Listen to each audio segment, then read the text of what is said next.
ఏమైందంటే మనం వాక్యం ఏం చెప్తుంది అనేది కాకుండా ముందున్న పరిస్థితిని బట్టి మనం ప్రవర్తించడానికి సిద్ధపాటు అవుతాం. అవునా? ముందున్న పరిస్థితిని బట్టి మనం ప్రవర్తించాలి అని అనుకుంటే అది చూస్తే యథార్థంగా ఉండేది, లేక ఈ పరిస్థితులు ఇలా ఉంటే బాగుండేది, ఇలా ఉండాలనుకుంటా అని అనిపించింది. మన ముందున్న పరిస్థితి అది చూస్తే అంటే యథార్థంగా కనపడిద్ది, కానీ ఎక్కడ దారి తీసిద్దంట? మరణానికి దారి తీసిద్ది. అంతే. పరిస్థితి ఎలాగన్నా ఉండని వాక్యం ఏం చెప్తుందో అది మాత్రమే మనం చేసేవారుగా ఉండాలి. దెబ్బలే తంతారో, మాటలే అంటారో, తలలే తీసేస్తారు, ఏదైనా కానీ మన జీవిత విధానం ఒకటే కావాలి. అదేమవ్వాలి? వాక్యాన్ని అనుసరించటమే కావాలండి. అర్థమవుతుందండి?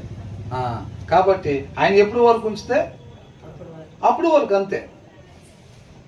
ఒకవేళ ఇలా ఉండాల్సి వస్తే డబ్బులు పడతాయేమో అని అనుకుంటే ఎమ్మటే కొద్దిగా అక్కడ ఫ్లైఓవర్ వేసుకొని వాక్యాన్ని అనుసరించడం మానేసి కొద్దిగా పరిస్థితి దాటిన తర్వాత మళ్ళీ వాక్యాన్ని అనుసరించడం అనుకుంటే అడుగు పక్కన వేయగానే మనకి ఎదురు ఎవరు నిలబడతారంట?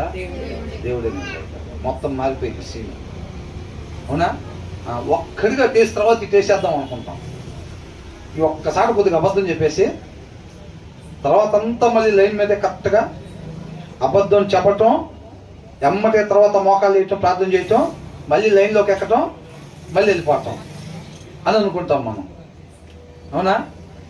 ఒకసారి అడుగు అవతల పడిన తర్వాత ఈ ఒక్కడు చూసేసి సీరియల్ తర్వాత ఎమ్మటే మోకాలు వేసి ప్రార్థన చేసేసుకున్నాం. ఫ్యామిలీ ప్రేయర్, సాయంత్రం ఫ్యామిలీ ప్రేయర్లో ప్రభా క్షమించని ఒప్పేసుకుంటే మళ్ళీ ఎమ్మటే ట్రాక్ ఎక్కేస్తాం అని అనుకుంటే పొరపాటే. అర్థమైందండి? అలా ఉండదు. ఇంకా చాలా మనం అన్నిటికీ లెక్క చెప్పాల్సి ఉంటుంది అన్నమాట. కాబట్టి మనం చూసుకోవాలి, మన ముందు ఏదైతే మార్గం కనపడుతూ ఉందో అది సరైన మార్గం కాదు. వాక్యాన్ని అనుసరించడం అదేంటంటే ముందు పరిస్థితుల్లో కనపడదు, అది పరిస్థితుల్లో కనపడదు, అయినా వాక్యానుసారంగా మనం అనుసరించాలి అంటున్నాడు. But in the end it leads to death అని అంటున్నాడు. ఈ టైంలో నిజం చెప్తే మాత్రం తేడా పడిద్దని అనుకుంటాం. అవునా? అనుకుని ఏం చేస్తాం? అబద్ధం చెప్తాం. ఆటోమేటిక్గా బండి వేసుకుని వెళ్ళి కింద పడేసామంటే ఆటోమేటిక్గా ఎవరు బండి అసలు ఎంత తీసిందా అనగా అమ్మో ఇంత కోపంలో నేనే అని అన్నామంటే ఈ లోపలే పిడుగులు పడినట్టు పడిపోతాయి ఒక 5-6. ఈ లోపలే మనం గొలియాత పడినట్టు పడిపోతాం ఆటోమేటిక్గా. పరిస్థితి అలా ఉంటుంది ముందు. అయినా సరే ఏం చెప్పాలంట? నిజమే చెప్పాలంతే. అర్థమవుతుందండి? అదే అని అంటున్నాడు. మన ముందుండే పరిస్థితిని బట్టి కాకుండా మనం విశ్వాసంతో మనం ముందుకు సాగే వాళ్ళంగా ఉండాలి ఎప్పుడు కూడా. అవునా? తర్వాత ఏమంటున్నాడు?